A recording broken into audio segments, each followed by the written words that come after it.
I'm the outcast guide in this apocalyptic scenario. Everyone on the team hates me. They only like the S-class guide, Frank. So, I decided I don't like them either. When Mark asked me for a mental soothing, I didn't even look up. How could a C-class guide like me possibly be good enough to soothe you? When Henry wanted to team up to fight monsters, I just rolled over. My back hurts, my legs ache. I can't move. Later, Frank set me up and pushed me off a cliff. I fell right into the villain's lair. With nothing left to lose, I closed my eyes, ready to just give up. Kill me, torture me, do whatever you want. The villain's cold snake tail wrapped around my ankle, his voice filled with delight. You're so pretty. How about you be my wife? Zone A9, 5 a.m. I was still sound asleep in bed. Suddenly, a loud bang echoed from outside. The door was kicked open with tremendous force, and I was yanked out of bed. I opened my eyes to see Mark glaring at me, furious. Evan, are you still sleeping?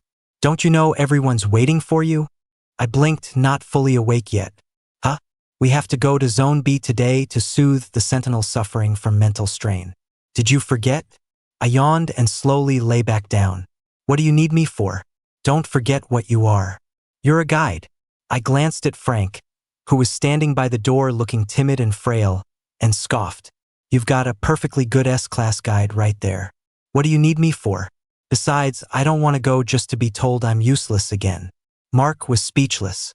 I impatiently pulled the covers over my head and urged them to leave. Don't bother my beauty sleep. After a moment, Mark kicked the foot of my bed in frustration. Damn it! When did you become like this? I didn't answer. Frank's soft voice chimed in. Mark, maybe Evan isn't feeling well. We shouldn't force him. I can handle it myself. Frank, thank you. As their voices faded away, I couldn't help but roll my eyes. When did I become like this? Now that's a good question. The world I'm in is an apocalyptic scenario. The team is made up of 3 sentinels and 1 guide.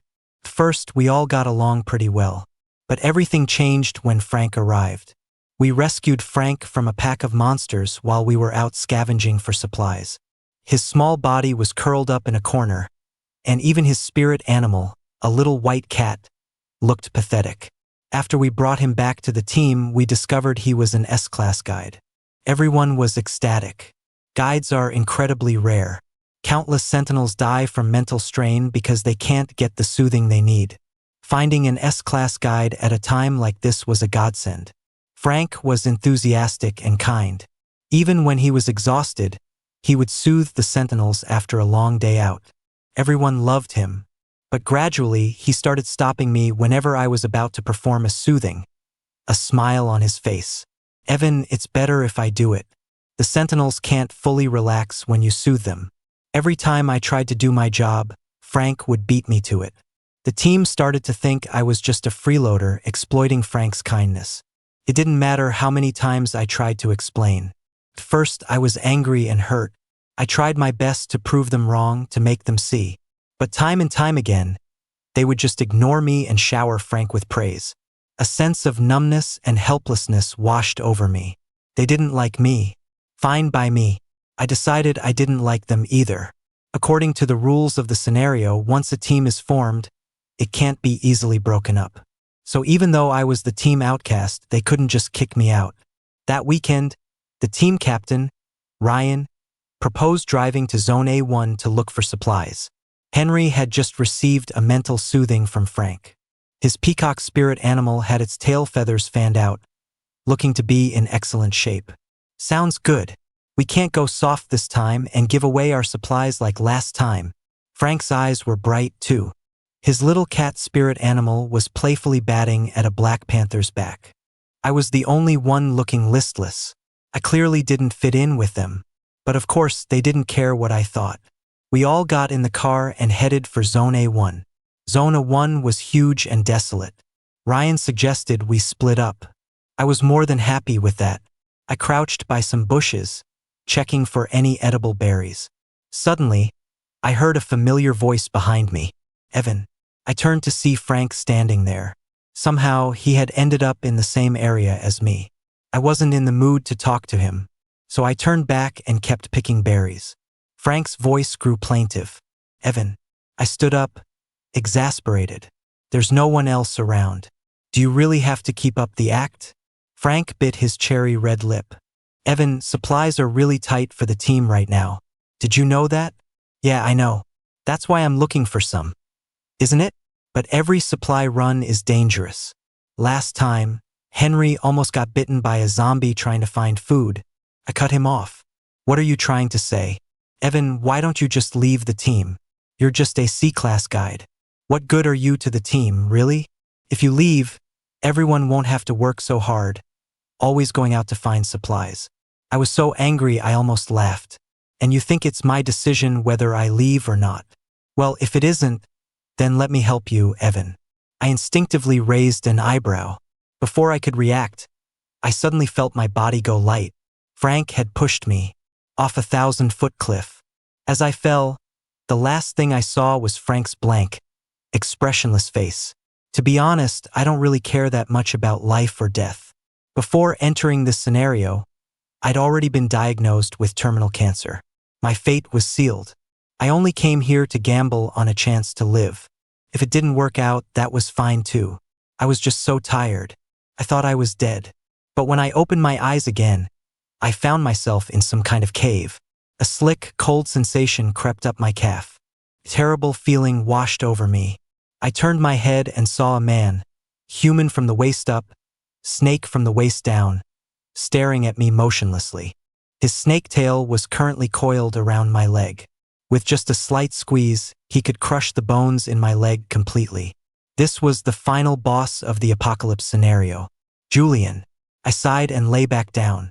Getting killed by the final boss instead of being eaten by zombies or smashed to bits at the bottom of a cliff.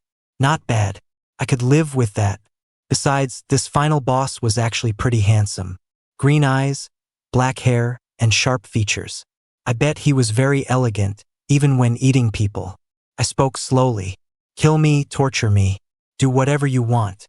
Julian didn't speak or move for a long time. After what felt like an eternity, he slowly slithered toward me. I could feel his hair brush against the side of my face. He was observing me. Was he trying to decide where to take the first bite?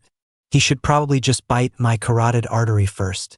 That way it won't hurt too much, I thought. You poor thing. Julian's voice was surprisingly clear and crisp. Like a teenager's. Did your team throw you down here?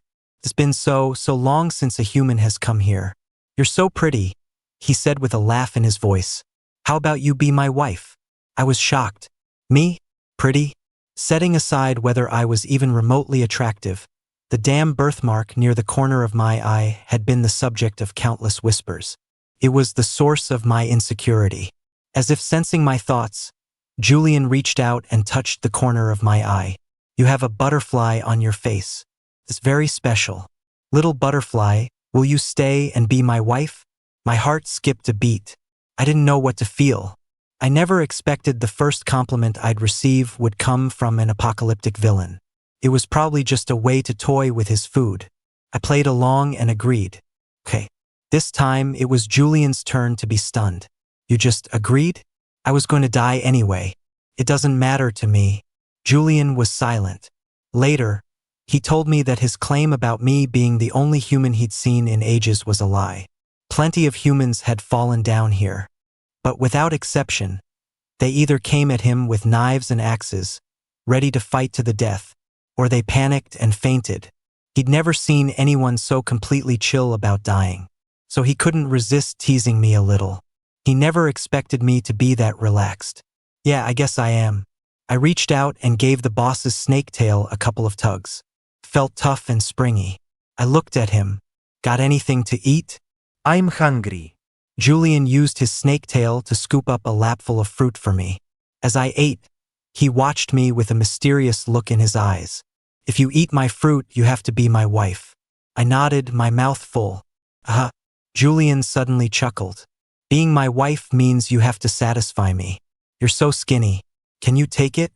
I didn't quite understand him. Of course I can take it. It's not that much. Oh, it's a lot, Julian said. You don't know, snakes have too. I choked. I coughed for a while before I could breathe again. I put the fruit back where it was. I tried to bargain. On second thought, maybe I should just die? Julian burst out laughing. I leaned in, cupped his face, and planted a kiss on his cheek. Or we could just start with this. We can take it slow, right? Julian's snake tail quickly coiled up and then, whoosh, shot into the depths of the cave. He looked like some virtuous maiden I'd just harassed. A long time later, a shriek came from deep inside the cave. How could I let a human flirt with me? When in doubt, take a nap. Since Julian didn't seem to be coming out anytime soon, I figured I probably, hopefully wouldn't have to eat his things. The next day, sunlight streamed into the cave from the entrance. The light hit my eyes, and I slowly opened them. I heard a strangely familiar sound. It seemed like someone was calling my name? Evan. Evan. From the sound of it, it was the captain and the others. I shook my head but ultimately didn't answer. It was better for them to think I was dead. After all, if I went back, I'd be useless to the team, just a nuisance. You're not going back? If you don't clear the scenario, you'll be stuck here forever. Julian had appeared beside me at some point. Being stuck here might be better. I might even live longer than if I got out. After clearing the scenario, everyone gets to live a long and healthy life. Julian's deep green eyes looked at me.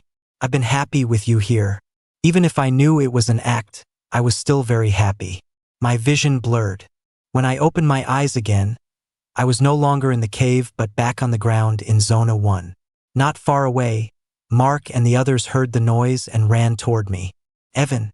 I looked down, my mind still replaying the image of Julian sending me back to the surface. This is ridiculous. Did he really just send me back against my will? What a bad snake. Evan, are you okay? The captain, Ryan, walked up to me and checked me over.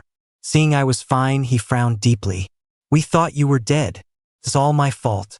Frank's eyes were filled with tears. I argued with Evan yesterday, and he ran off to hide out of spite. Mark's expression changed instantly. Evan, are you a child? I sighed. I was so tired. I'd rather be back in the cave eating Julian's things. Both of them, even. Yeah, I'm the childish one. I was too lazy to look for supplies, so I hid to slack off. I dusted myself off and stood up. But it's not like I asked you to come find me, did I? Mark had a short fuse.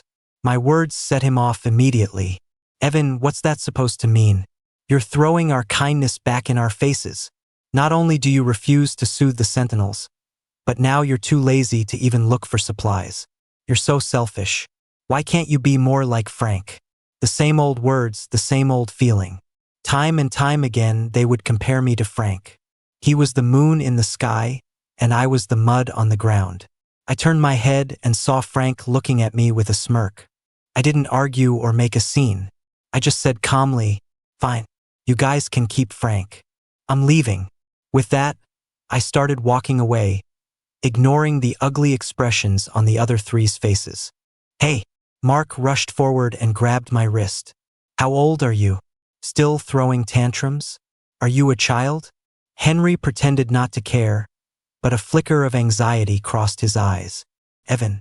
Ryan called out to me from behind. You know the rules. Once a team is formed, it can't be broken up without consequences. The whole team could be in danger. Even if you're throwing a fit, don't gamble with the entire team's lives.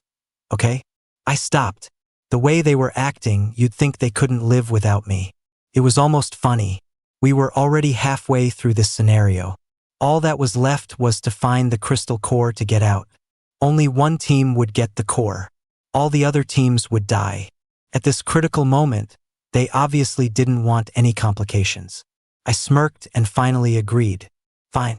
After we find the crystal core, I'll leave the team. Mark ran a hand through his hair in frustration. As long as you behave until then, you can do whatever you want after we get out. We all walked together again, as if the rift between us had never existed. Frank ran over and took the backpack from my hands. Evan, let me help you with that. The heavy backpack, filled with fruit by Julian, was passed to Frank. It was so heavy that his expression twisted for a moment. I couldn't help but let out a snort of laughter. Frank shot me a vicious glare. You've got some nerve, surviving that. You're not dead yet? If I died, Who would be left to play with you? I patted Frank's shoulder. You were having so much fun, weren't you? The best way to deal with a two-faced snake like him is to act like you don't care. That's what really gets to them. I only wish I'd realized it sooner.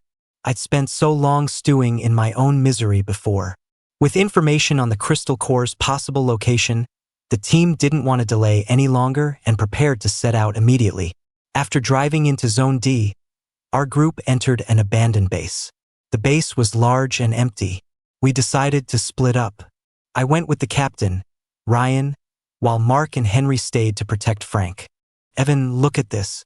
Without realizing it, we had wandered into a laboratory. I couldn't imagine what kind of inhuman experiments had been conducted here. There was a rusty iron bed with restraints and a tangle of wires on it. For some reason, I could vividly imagine someone being strapped down, struggling. It was bone-chilling. There's a lab journal here and a bunch of vials. Could this be related to the crystal core? Ryan's hand reached for a vial. A bad feeling washed over me. I instinctively tried to stop him. Wait. The next second, the vial shattered in his hand. A sticky liquid oozed out. After a moment of dead silence, the ground beneath our feet began to tremble slightly. Something seemed to be swarming toward us from a distance. Through the window, we saw a dark, overwhelming mess. Ryan's expression changed drastically. Zombies. Run. Zombies have no sight, only hearing and smell. Ryan had just shattered that vial. That liquid must have triggered some key point in the scenario, drawing the zombies to us. We hurried out of the base and hid in a nearby cave. In the chaos of our escape, our communication devices were lost somewhere along the way. We were now completely cut off from the rest of the team. I'm sorry. As I piled grass to cover the cave entrance, I heard Ryan behind me, his head lowered, apologizing in a low voice. I shouldn't have touched anything. Now I've gotten all of you into this mess. I shrugged. Unexpected things happen when you're trying to clear a scenario. It's normal. Instead of apologizing, you should be thinking about how we're going to get out of here. Ryan mumbled a quiet okay. We were safe for now. But the horde of zombies outside hadn't gone far. They were probably waiting eagerly for us to come out. Ryan and I stayed in the cave, daring not to make a sound. We avoided talking as much as possible. In the middle of the night, I was woken by a noise. I opened my eyes and saw Ryan tossing and turning, his brow furrowed in pain. I reached out and felt his forehead. It was burning hot. Ryan, Ryan. I shook him awake. Ryan responded with a mumble. Get up. I'll give you a mental soothing. Ryan shook his head. No, it's fine. I raised an eyebrow mockingly. What, you're still being picky at a time like this?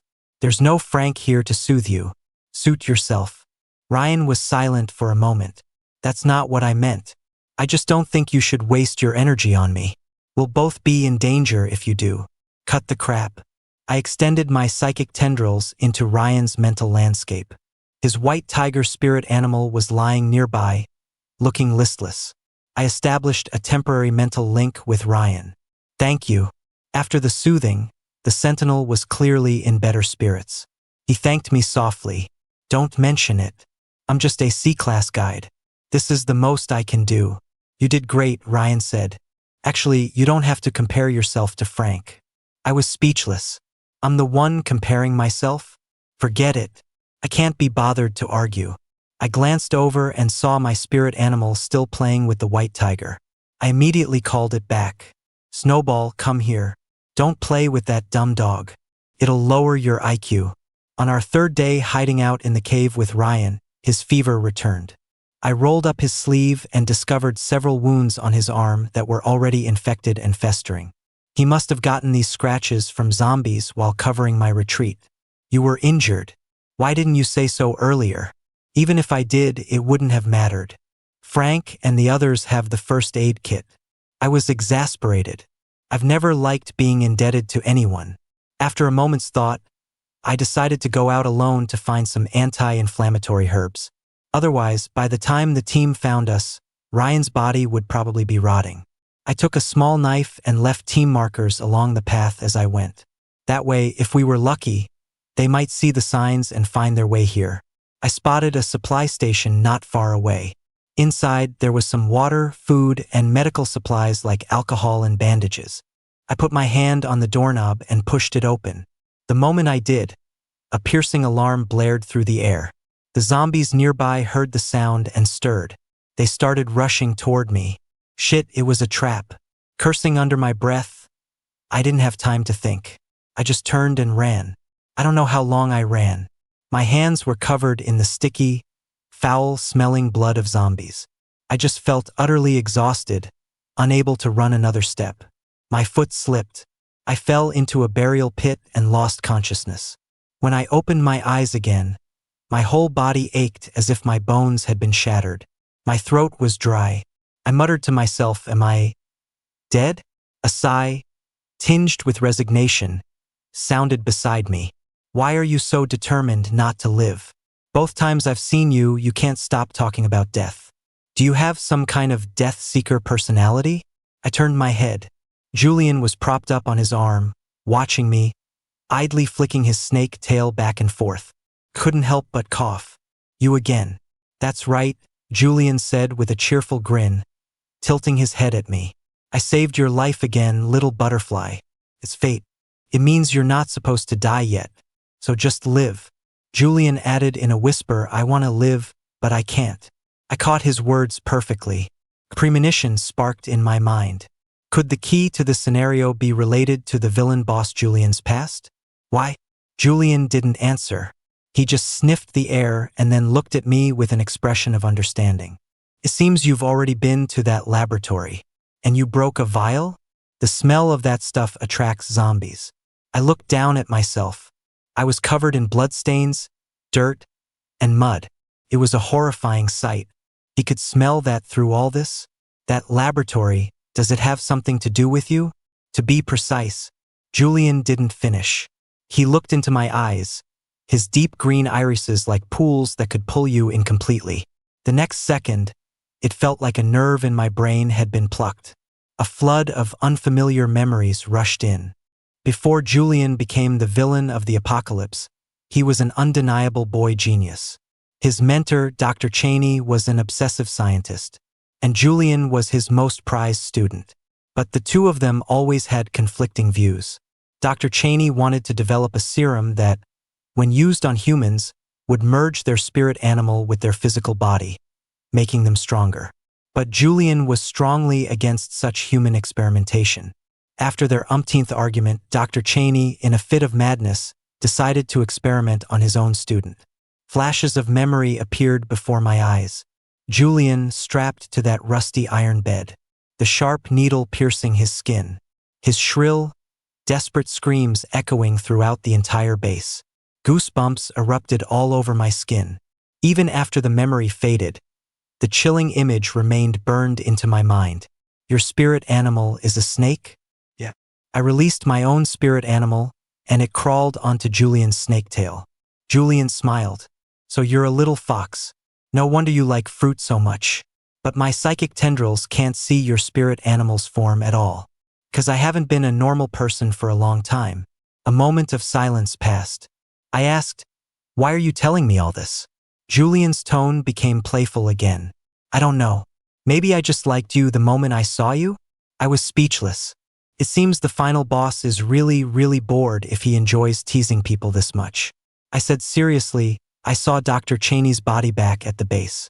I can help you desecrate his corpse for revenge if you want." Julian's eyes widened, and he stared at me for a long time. Then he burst out laughing. He stroked my face as he laughed. "Oh my God. How can you say something so twisted with such a cute face?" His laughter made my face flush. I looked away.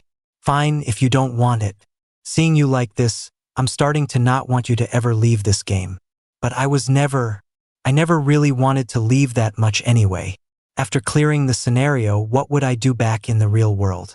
My illness had already drained all my savings. My parents divorced when I was young, and the only person who ever loved me, my grandmother, had passed away. I had no one left. No one in that world loved me. I wanted to continue to say that I was willing to stay here, but I was interrupted by a commotion outside. "Evan! Evan!" Someone was calling my name. Julian's cold snake tail wrapped around my wrist, then quickly pulled away. "Oh right. Since you're my wife, I guess I can help you cheat a little. It shouldn't be a big deal." Julian thought for a second. "Yeah, I'm the boss, so it's definitely not a big deal. That little Frank on your team? He's a spy from another team. You should be careful." I was stunned for a moment, still processing what he'd said. The next second, Julian vanished. All that was left on my wrist was a thin, woven grass bracelet. Frank is a spy? That had never crossed my mind. Although, in this apocalyptic scenario, many people would do anything to survive. When it came to teammates who had faced life and death together, everyone trusted each other unconditionally. I followed the sound of the voices and saw Ryan's anxious face. "Evan, are you okay?" I shook my head. "I'm fine. How are your injuries?" "They followed the trail you left and found me." "Evan, thank you." Mark was standing nearby, his face sour. "So you just went ahead and formed a mental link with Ryan?" Henry was staring at me too. I had no idea why these two were suddenly acting so crazy. Finally, Ryan asked gently, "Did you find anything when you were out?" "Yes."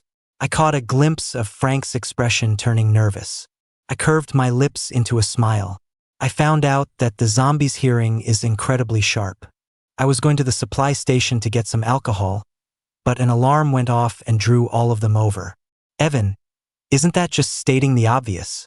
That night, we were all lying in our makeshift camp. I lay with my eyes closed, but I wasn't asleep. I could hear Mark's light snoring. Around 2 or 3 in the morning, I heard the person across from me get up. The person sleeping opposite me was Frank. In the moonlight filtering through the tent flap, I saw him take something from his bag and walk out. A moment later, I got up and followed him. "Hand it over." Frank clearly hadn't expected me to follow him. My sudden voice made him jump. What? You know what I'm talking about." I stared at Frank, my face impassive. "You're on Landon's team, aren't you? What are you doing here?" "Evan, what are you talking about? I don't understand." I lost my patience and pressed my knife to his neck. "Stop acting. What did you take from the base? This is your last chance." A bead of blood trickled down Frank's slender neck. Tears started to well up in his eyes. "Evan, I really didn't." The next second, a powerful gust of wind threw me backward. "Evan, are you crazy?" Henry yelled, pulling Frank behind him protectively. The commotion woke up the rest of the team. They looked at our tense standoff, confused. "Evan, Frank, what are you two fighting about?" "I was just so hungry in the middle of the night, so I took 2 pieces of fruit to eat." Frank pulled the fruit from his pocket. "I'm sorry. I should have left them for Evan. He was so badly injured before. I shouldn't have eaten them in secret." "Over 2 pieces of fruit?" Mark looked like he was at his wit's end. "Evan, can you please stop targeting Frank? Don't you know he gave his fruit to you yesterday? We're already low on supplies. That's not the reason." I looked them straight in the eye and said, word for word, "Frank is a spy sent by Landon's team. He took something from the lab. I don't know what it is, but it's definitely not good for our team." The words hung in the air, followed by a dead silence. Mark looked at me like I was an idiot. "Evan, are you still asleep? Do you have a persecution complex or something?" I shifted my gaze to Ryan. We had formed a mental link. He should be able to trust that I was telling the truth. But Ryan looked away. He didn't believe me. Even after we had been through so much together, even after we had almost died, he still didn't believe me. "You should get some rest." But it didn't matter. I focused my energy and lunged at Frank. He screamed and dodged behind Henry. A sentinel on high alert, reacting instinctively, is terrifyingly powerful. Henry's immense psychic energy came crashing down on me. Just as it was about to hit me, the bracelet on my wrist flickered. A gentle barrier enveloped me. I opened my eyes. Somehow, Julian had appeared by my side. "I'm starting to have some regrets now." Julian leaned in and whispered in my ear, "These are the teammates you were trying to protect? They seem really stupid. I'm kind of regretting handing you over to them." Frank's eyes widened, and he pointed at me. "Evan is the traitor. He's colluding with the final boss." The entire team's expressions instantly turned hostile. Evan, how could you? Kill Evan. The crystal core for clearing the scenario must be on him. At those words, Mark and Henry seemed to be controlled by an invisible hand. Their pupils dilated into animalistic slits. This was a Sentinel's combat form. In an instant, my mental defenses were shattered. Against an attack from an S-class Sentinel, I was virtually powerless. My psychic tendrils snapped, and my head felt like it was about to explode. Even my spirit animal, Snowball, couldn't take it and leaped out, hissing, wanting to sink its teeth into those beasts. Don't be afraid. A gentle hand rested on my shoulder. Little butterfly, I'll take you away. I don't know where Julian took me. I only know that he released his own spirit animal. It was the first time I had ever seen it. It was a beautiful snake. It was currently draped over my lap, comforting me. I managed a weak smile. You don't have to. I'm just a C-class guide. I don't need all this. Julian ignored me, pulling me into his arms and holding me like a doll. He probed my mind and then said with displeasure, "You were linked with Ryan?" "Yes." "Break it." "Can't, not right away." Not only could I not break it, through that link I could feel the tremors in his psychic threads. It was an unsettling feedback, as if something outside was frantically trying to break through his defenses to invade his mind completely. They're under Frank's control. An S-class guide, through a seemingly normal soothing, can completely disrupt a Sentinel's mind and take it over. Are you still going to help them? I didn't know what to say. I don't know how to help them. Julian looked down, lost in thought. His spirit animal slithered up my thigh, starting to venture into questionable territory. I let out a small gasp. What is your little snake trying to do? Isn't it obvious? Julian's voice was laced with amusement. He wants you. Julian's blunt words made my face turn beet red. A spirit animal is the most direct reflection of its master's desires. And right now, the little snake, I'm probably the first player to ever get involved with a scenario boss. I muttered to myself, not just that, you're also the first player to sleep with a boss. Want to sleep? Julian invited me to sleep with him. I bit my lip, hesitating for a long time. Finally, I agreed. Well, 2 is better than… Wait, what? This is just sleeping? Julian's spirit animal was wrapped around mine, and he was holding me tightly. Ah, So soft, so warm, so nice. I haven't slept with a living person in centuries. Was he using me as a teddy bear? If I ignored the occasional tremors in my psychic threads, these past few days had been wonderful. I woke up to fresh fruit every day and went to sleep whenever I wanted. There was none of the stress of sleeping in the wild, constantly worried that a zombie might jump out at any moment. So this is what it feels like to have a powerful patron. A week after I started staying with Julian, Ryan stumbled upon me. He was covered in wounds, looking utterly battered and defeated, like he'd just survived a massive battle. "Evan, please help us. Mark and Henry have completely lost consciousness. If this continues, their mental defenses will be breached, and they will die." As I looked at Ryan's pleading eyes, Julian, who had sidled up to me at some point, looked up at me. "Are you going to help them?" I was silent for a long moment. In the end, I agreed. "I can help you, but I can't guarantee I'll succeed. I'll consider it payback for all the times they helped me in moments of crisis." When I extended my psychic threads into Mark and Henry's minds, I was shocked. The mental fortress of these once invincible S-class Sentinels was on the verge of collapse. One more gentle push, and they would suffer a complete mental breakdown, becoming empty shells. Their once lush and vibrant mental landscapes were now desolate and barren wastelands. The moment I sent my psychic tendrils in, it felt like being swallowed inch by a swamp. Muddy, dark, hard to breathe. I don't know how much time passed. I don't know how much psychic energy I expended. But I finally managed to patch up the Sentinels' minds. The moment I pulled out, I felt a wave of dizziness.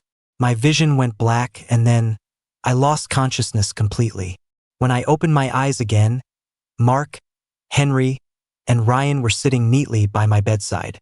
3 pairs of eyes stared at me expectantly, including their spirit animals. 6 pairs of eyes. Utterly bizarre. "Thank you, Evan." Thanks to you, otherwise we probably would have died in this scenario before even clearing it. Mark's eyes were shining. I knew you'd come back. We're important to you too, right? Henry scratched his head, looking embarrassed. We're so sorry for always siding with Frank and ignoring you. We've dealt with him now. From now on, let's get along and work hard to clear this scenario. I listened to the apologies I had once longed to hear. I had imagined this moment countless times. But now that I was actually hearing it, I felt nothing. Whether others approved of me or misunderstood me, it didn't seem to matter to me anymore. Right now, I only wanted to see the one person who mattered to me. Julian. I sat up. Ryan handed me a can of fruit. You used up too much psychic energy. You should rest a bit more. I don't need to. My job is done. I'm leaving the team. Thank you for helping me in times of danger in the past. Now we're even. Mark was the first to stand up. Are you crazy? You're leaving the team? Evan, are you still mad at us? We've already apologized. What more do you want? Or is there something you want us to do? Just say it. I looked at their anxious faces. Even their spirit animals were restlessly pacing around. I shook my head.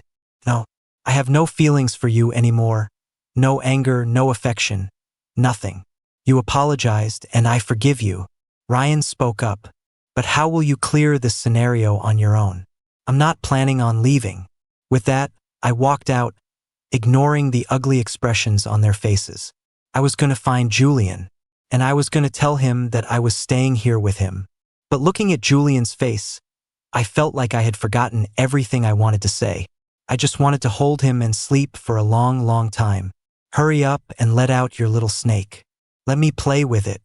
I patted Julian's waist, signaling for him to release his spirit animal. Julian's spirit animal was cool to the touch and felt really nice to squeeze. You're the only one who dares to order me around like that. Julian might have sounded displeased, but his spirit animal told a different story.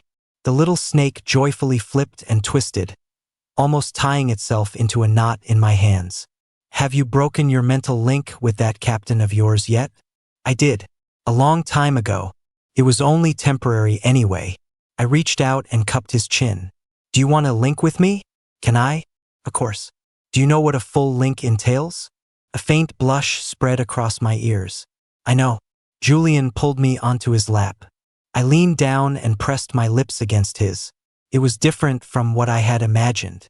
Every part of Julian was cool to the touch, but his lips were surprisingly hot.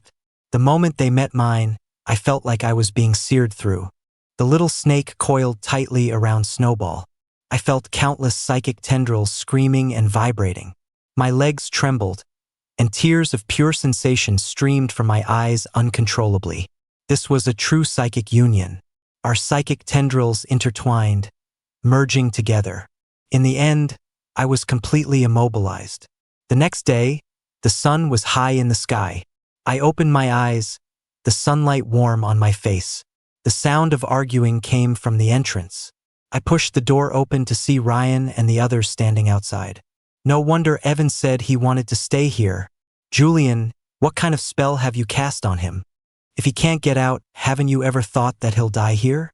Julian's lips curved into a smirk. How noble. When you were all attacking Evan for Frank's sake, did you ever think that he might die? At his words, all three of them were speechless. We were under psychic control then. We didn't know. Frank can't stay here with you forever. Give him back to us. Enough. I spoke up to stop them. You should go. For old time's sake. I wish you the best in finding the crystal core and clearing the scenario. A long silence followed. Ryan spoke slowly. Evan, actually, to me, you're not just a teammate, you're also… Don't say it.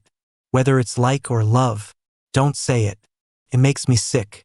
This kind of harm, disguised as love, makes me sick. The color drained from Ryan's face. He seemed to understand what I meant. Julian, who had been leaning against the doorframe watching the show, suddenly let out a laugh. I turned to look at him. He reached out, cupped my face, and planted a kiss on my cheek. Go with them, baby. Couldn't help but frown. The next second, Julian plunged his hand into his own chest. My eyes widened in disbelief. He ripped his own heart out raw and living. He seemed to feel no pain at all. He just kept smiling. I watched as the bloody heart transformed into a glowing crystal core. He placed it in my hand. This is the key to clearing the scenario, the crystal core. How could I be so selfish as to keep you in this godforsaken place? Go with them, Evan. Go back to your own world. The crystal core is the boss's heart? Holy shit, who could have guessed that? No wonder no one has ever managed to clear this scenario. I no longer cared what they were saying. I watched as Julian's body slowly began to turn transparent. My own heart felt as if it had been ripped out by a giant hand. The pain was numbing. Go on, baby. Julian, you're insane. You want to be crazy? I'll be crazy with you. I crushed the crystal core. A shimmering portal appeared in the distance. You guys go. Evan? I'm staying here. I stared into Julian's deep green eyes, which had always been as still as an ancient well, and saw ripples spread across their surface. Even if I die, I'm staying here. The portal will only be open for 2 minutes. If you don't leave now, you'll never be able to get out. A disembodied voice echoed through the space. Ryan grabbed my hand, pleading, let's go. Evan. Even if you can't accept us, just being alive is good. Mark roared. Don't stay in this damn place. Once we're out, we'll do anything you want. Julian said calmly, 5 seconds left. If you don't go now, the door will disappear. Ryan, Mark, and Henry gritted their teeth and, one by one, left. Players have cleared the scenario. The scenario is now ending. 3, 2, 1. The ground beneath my feet began to shake. The buildings around me started to collapse. Just as I was about to be crushed by a falling rock, Julian reached out and froze time. He pulled me fiercely into his arms. See, baby? They still didn't love you enough. You did this on purpose. You did it on purpose to see if I would leave. Didn't you? I just wanted to get rid of them. A bunch of annoying flies. To think I had 3 love rivals and they were all so big. I curved my lips into a smile. Love rivals? They're not even qualified. Julian's muffled voice sounded. Well, now you're stuck here with me forever. You can never go back to your old world. I wrapped my arms around him in return. That's all I've ever wanted.